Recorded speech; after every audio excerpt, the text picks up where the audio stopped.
দর্শক, এই মুহূর্তে আমি আছি বিএনপির কেন্দ্রীয় কার্যালয়ের সামনে। দেখতে পাচ্ছেন বিএনপির কেন্দ্রীয় কার্যালয়ের সামনে কিন্তু শত শত নেতাকর্মী সমবেত হচ্ছে। ভারতীয় আগ্রাসন, ভারতীয় মিডিয়ার যে অপপ্রচার এবং বাংলাদেশের উপর হাই কমিশনের আগরতলায় যে বাংলাদেশের উপর হাই কমিশনের যে হামলার ঘটনা ঘটেছে, সেই হামলার ঘটনার প্রতিবাদে কিন্তু ছাত্রদল, জাতীয়তাবাদী ছাত্রদল, যুবদল এবং স্বেচ্ছাসেবক দলের নেতাকর্মী সহ বিএনপি নেতাকর্মীরা কিন্তু এই কেন্দ্রীয় কার্যালয়ের সামনে উপস্থিত হয়েছে এবং তারা কিন্তু ভারতীয় হাইকমিশন অভিমুখে পদযাত্রা করবেন এমনটি কিন্তু জানিয়েছিলেন আমাদেরকে। এবং সেই পদযাত্রার প্রস্তুতি আমরা দেখতে পাচ্ছি যে পুরো পল্টন এলাকা জুড়ে কিন্তু শত শত নেতাকর্মী জড়ো হয়েছেন এবং তারা কিন্তু বক্তব্য দিচ্ছেন এবং কিছুক্ষণের মধ্যে কিন্তু তারা সেই পদযাত্রা শুরু করবেন। আমরা দেখতে পাচ্ছি যে পদযাত্রায় উপস্থিত আছেন বিএনপির সিনিয়র যুগ্ম মহাসচিব রুহুল কবির রিজভী এবং ছাত্রদলের সভাপতি রবিউল ইসলাম নয়ন এবং সাধারণ তাদের যে নেতাকর্মী, সেই নেতাকর্মীতে কিন্তু ভরে গিয়েছে এই পল্টন এলাকা। ভারতীয় মিডিয়া যে অপপ্রচার চালাচ্ছে বা সাম্প্রদায়িক একটি দাঙ্গা বাঁধানোর চেষ্টা করছে, সেই যে উস্কানিমূলক যেসব প্রচারণা, সেই প্রচারণা রুখে দিতে এবং বাংলাদেশের উপর হাই কমিশনের হামলা সহ বিভিন্ন ইস্যুতে, বাংলাদেশের বিভিন্ন ইস্যুতে ভারতের হস্তক্ষেপের কারণেই কিন্তু এই আজকে বাংলাদেশের যে জাতীয়তাবাদী ছাত্রদল, যুবদল এবং স্বেচ্ছাসেবক দলের নেতাকর্মীরা কিন্তু ভারতীয় হাই কমিশনের উদ্দেশ্যে কিন্তু পদযাত্রা করবেন। সেই পদযাত্রার পূর্ব প্রস্তুতি কিন্তু আমরা দেখতে পাচ্ছি শত শত নেতাকর্মীরা রয়েছে এবং কিছুক্ষণের মধ্যেই কিন্তু এই পদযাত্রা শুরু হবে বলে জানিয়েছেন আমাদেরকে। আমরা কিন্তু সেই দৃশ্য দেখছি এবং দেখানোর চেষ্টা করছি। দেখুন, আমি দেখানোর চেষ্টা করছি লোক সমাগম কেমন হয়েছে বা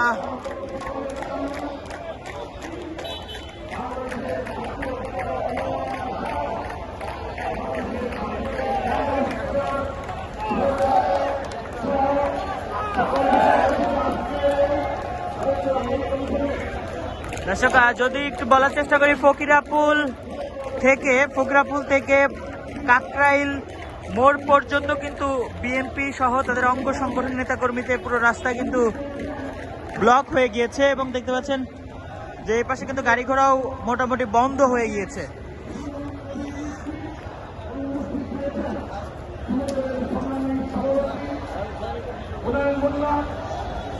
বিপ্লবী সাধারণ সম্পাদক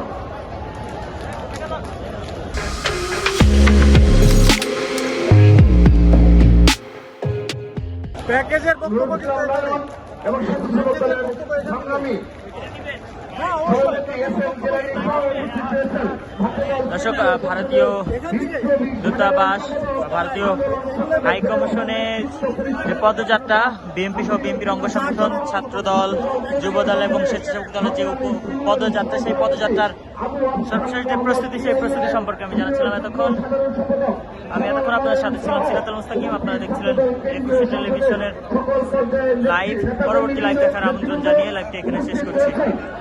হাতে গড়া ছাত্র সংগঠন শহীদ রাষ্ট্রপতি জিয়াউর রহমান 1979 সালের 1 জানুয়ারি যে নীতি ও নৈতিকতা লক্ষ্য উদ্দেশ্যকে নিয়ে এই ছাত্র দলকে প্রতিষ্ঠা করেছিলেন, সেই আজ এই 2024 সালে এসেও ছাত্র দল সেই আদর্শ থেকে বিচ্যুত হয়নি, সেই নীতি ও উদ্দেশ্য থেকে, লক্ষ্য উদ্দেশ্য থেকে আমরা বিচ্যুত হয়নি। আমরা এখনো এই বাংলাদেশের স্বাধীনতা সার্বভৌমত্ব প্রশ্নে আপোষহীন ভূমিকা পালন করে চলেছে বাংলাদেশ জাতীয়তাবাদী ছাত্র দল। সংগ্রামী উপস্থিতি, আমরা পেয়েছি প্রতিষ্ঠার পর থেকে আমরা পেয়েছি বাংলাদেশের আপোষহীন নেত্রী, বাংলাদেশের একমাত্র মা মাটি ও মানুষের নেত্রী, দেশ নেত্রী বেগম খালেদা জিয়া, যিনি বাংলাদেশের স্বাধীনতা সার্বভৌমত্বের প্রশ্নে আপোষহীনতার প্রতীক হিসাবে সাধারণ জনগণের হৃদয়ের মণিকূটায় স্থান করে নিয়েছেন। আমরা এখন লড়াই করছি, সংগ্রাম করছি, আমরা এই বাংলাদেশের সকল ষড়যন্ত্র প্রতিহত করছি। এবং এই বাংলাদেশের 20 কোটি সাধারণ জনগণকে নিয়ে এক এবং ঐক্যবদ্ধভাবে বিএনপি তার অঙ্গ সহযোগী সংগঠন যার নেতৃত্বে এই ভারতীয় আগ্রাসন রুখে দাঁড়ানোর জন্য সর্বাত্মক প্রস্তুতি নিয়ে আমরা সদা জাগ্রত হয়েছি। সেই নেতা জনাব তারেক রহমানের নেতৃত্বে আমরা আপসীন ভূমিকা অবতীর্ণ হয়েছি। বাংলাদেশ জাতীয় ছাত্রদল বলতে চাই, সকল ক্যাম্পাসে ফেসিবাদের যারা দূষক ছিল, ছাত্রলীগের যারা দূষক ছিল, অচিরে তাদেরকে বিচারের আওতায় নিয়ে আসতে হবে। পুলিশ সেনাকে বিচারের আওতায় নিয়ে আসতে হবে, তাহলে এই ধরনের ষড়যন্ত্র থেকে বাংলাদেশ রক্ষা পাবে।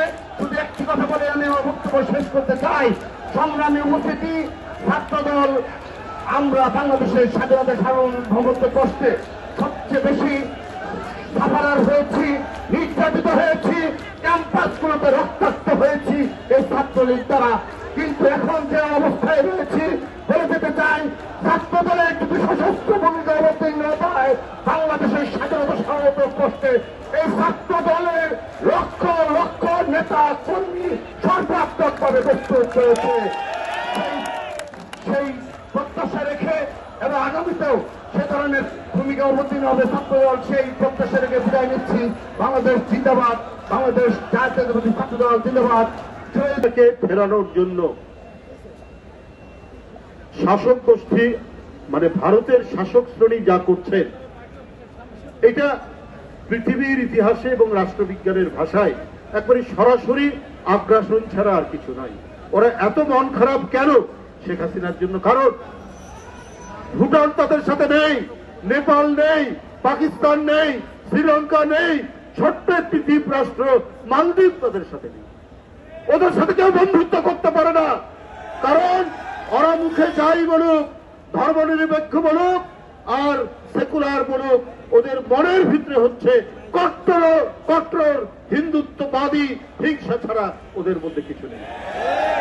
আমি শাসক শ্রেণী ভারতের বলি, আপনারা বাংলাদেশে বলছেন সংখ্যালঘু নির্যাতন।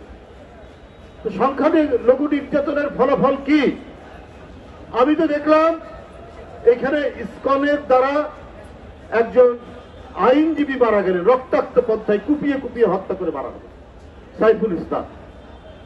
কই আপনাদের ওখান থেকে শুভেন্দু, তারপরে আরো কিছু বিন্দু টিন্দু যারা রয়েছে, তারা তো এই ব্যাপারে একটা কথাও বললেন না, একটা আওয়াজ পর্যন্ত তুললেন না। মানুষ মারা গেল তো বাংলাদেশের মানুষ, সে মুসলিম, একজন আইনজীবী, তাকে মেরে ফেলা হলো, কোনো কথা নেই। তাহলে প্রতিদিন বাংলাদেশে সংখ্যালঘু নির্যাতন দিল্লি থেকে কলকাতা পর্যন্ত, এই যে এক ভয়ঙ্কর মিথ্যা কথার বেষ্টনী তৈরি করে গোটা বিশ্বকে বিভ্রান্ত করার যে প্রচেষ্টা চালাচ্ছেন, সেটাতে কোনো লাভ হবে না। আপনারা মনে করেছেন ভিসা বন্ধ করে বাংলাদেশের মানুষকে আসতে না দিয়ে, তো আপনারা তো বাংলাদেশের উপকার করেছেন। বাংলাদেশ বিলিয়ন বিলিয়ন ডলার খরচ করত, বিলিয়ন ডলার পাচারও হবে না, আর আমাদের ডলারগুলো সেখানে যাবে না। যে সমস্ত আমরা খাদ্যপণ্য আনতাম, চাল, পেঁয়াজ, চিনি, রসুন, আদা, এখন এদেশের লোকরা তারা আরো বেশি প্রচেষ্টা নিয়ে, শ্রম দিয়ে সেগুলো উৎপাদন করবে, আমাদের ডলার সেখানে যাবে না, আমাদের ফরেন রিজার্ভ আরো বাড়বে। এটা তো আমাদেরই লাভ হলো। আগে গ্লোবালাইজেশনের কারণে এই ঠিক আছে, যে দেশের উদ্বৃত্ত বেশি সেখান থেকে কিনে নিয়ে আসা হবে আমাদের কাছ থেকেও। আমাদের বাংলাদেশে যে উন্নত মানের এবং সুস্বাদু ইলিশ মাছ পাওয়া যায়, সেই ইলিশ মাছের জন্য ভারতের লোকরা কাতর হয়ে থাকে যে বাংলাদেশের ইলিশ। তো বাংলাদেশের ইলিশ দেন কেন? বাংলাদেশের ইলিশের জন্য আপনাদের প্রাণ একেবারে ফেটে যায়। বন্ধুরা আমার, এরা হচ্ছে অত্যন্ত, আমি আগেই বলেছি, বিদ্বেষ পরায়ণ। এরা বাংলাদেশের মানুষকে মোটেই পছন্দ করে না। আজকে যে বিদ্যমান পরিস্থিতি, আজকে যে এই যে ভিসা বন্ধ করে দেওয়া, আমাদের সীমান্ত সমস্ত কিছু বন্ধ করে দেওয়া, আমি বলেছি এটা তো আরো ভালো, কারণ আপনাদের ওখান থেকে ফেন্সিডিল আসতো, সে ফেন্সিডিল আসবে না। ইয়াবা আসতো, সেই ইয়াবা আসবে না।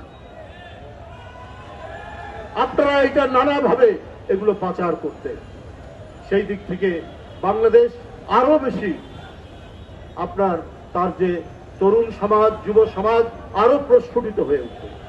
যাই হোক, আজকের এই যে তিনটি সংগঠন ফাঁপা এবং ফাঁকা আওয়াজ দিয়ে কিছু হবে না। আমরা একেবারে নিরালম্ব নই, অবলম্বনহীন নই।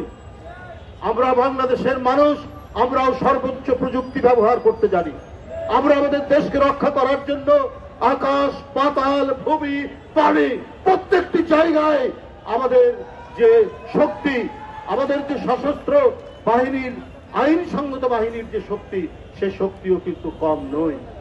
18 কোটি দেশের মানুষ বন্ধুরা, আমরা প্রত্যেকটি দিক থেকে আমরা এই দিল্লির আগ্রাসনকে প্রতিহত করতে আমরা প্রত্যেকেই প্রস্তুত রয়েছি। বন্ধুরা আমার, আমি বক্তব্য শেষ করছি। আমি আবারও দর্শক এই মুহূর্তে দেখানোর চেষ্টা করছি বিএনপির অঙ্গ সংগঠন জাতীয়তাবাদী যুবদল, ছাত্রদল এবং স্বেচ্ছাসেবক দলের আজকে যে ভারতীয় হাইকমিশন অভিমুখে যে পদযাত্রা, সেই পদযাত্রা কিন্তু ইতিমধ্যে শুরু হয়েছে এবং আমরা দেখতে পাচ্ছি শত শত নেতা কর্মীদেরকে নিয়ে তারা কিন্তু এই পদযাত্রা শুরু করেছেন এবং দেখতে পাচ্ছেন পুলিশের একটি প্রোটেকশন টিম কিন্তু সামনে আছে এবং তাদের পেছনে কিন্তু এই পদযাত্রা সামনের দিকে অগ্রসর হচ্ছে এবং ভারতীয় হাই কমিশনে তারা যাবে। যাওয়ার পরেই কিন্তু তারা সেখানে একটি শান্তিপূর্ণ একটি স্মারকলিপি প্রদান করবেন। তারপরে কিন্তু তারা আবারও দেখানোর চেষ্টা করছি আমরা পদযাত্রার যে সর্বশেষ পরিস্থিতি, সেই সর্বশেষ পরিস্থিতি এবং অবস্থা। আপনারা জানেন যে 5 তারিখের পর থেকে ভারতীয় মিডিয়া যে বিভিন্ন প্রপাগান্ডা ছড়াচ্ছে, বাংলাদেশের বিরুদ্ধে যে বিভিন্ন প্রপাগান্ডা ছড়াচ্ছে এবং যে ধরনের তারা মিথ্যাচার করছে বা বাংলাদেশের বিভিন্ন ইস্যু নিয়ে তারা বিভিন্ন ইস্যু নিয়ে তারা প্রপাগান্ডা চালাচ্ছে, সেই প্রপাগান্ডার বিরুদ্ধে এবং ভারতীয় আগ্রাসনের বিরুদ্ধে কিন্তু আজকে জাতীয়তাবাদী যুবদল, ছাত্রদল এবং স্বেচ্ছাসেবক দলের নেতৃত্বে আমরা দেখতে পাচ্ছি শত শত নেতাকর্মী কিন্তু ভারতীয় হাই কমিশন অভিমুখে যাত্রা শুরু করছেন। আমরা দেখেছি সকাল 10টা নাগাদ যাত্রা শুরু হওয়ার কথা থাকলেও সেটি কিন্তু শুরু হয়েছিল 11টার পরপরই এবং সেই যাত্রা কিন্তু এখন কিন্তু আমরা দেখতে পাচ্ছি যে ভারতীয় হাই কমিশন অভিমুখে যে যাত্রা, সেই যাত্রা কিন্তু ইতিমধ্যে মালিবাগ মোড় পর্যন্ত চলে এসেছে এবং আমরা একটু জানিয়ে রাখতে চাই, এই যে ভারতীয় হাই কমিশন অভিমুখে যে পদযাত্রা, সেই পদযাত্রার প্রধান অতিথি হিসেবে আছেন বিএনপির সিনিয়র যুগ্ম মহাসচিব রুহুল কবির রিজভী সহ ছাত্র দলের সভাপতি, যুব দলের সভাপতি, সকলে কিন্তু সেই যে পদযাত্রা, সেই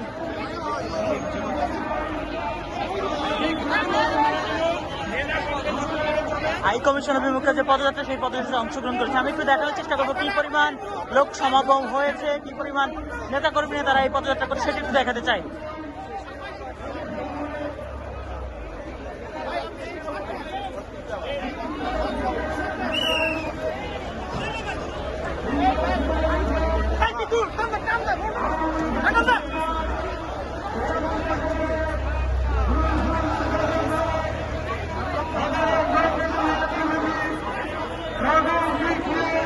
দর্শক দেখতে পাচ্ছেন যে শত শত নেতাকর্মী নিয়ে কিন্তু এই পদযাত্রা শুরু হয়েছে এবং তারা কিন্তু ভারতীয় হাই কমিশনে শান্তিপূর্ণভাবে পদযাত্রা করছে এবং সেখানে গিয়ে তারা যে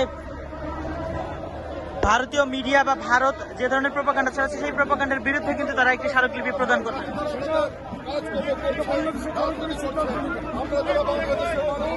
আমরা দেখেছি রুহুল কবির রিজভী তিনি বিষয়টা কিভাবে দেখেন আপনি?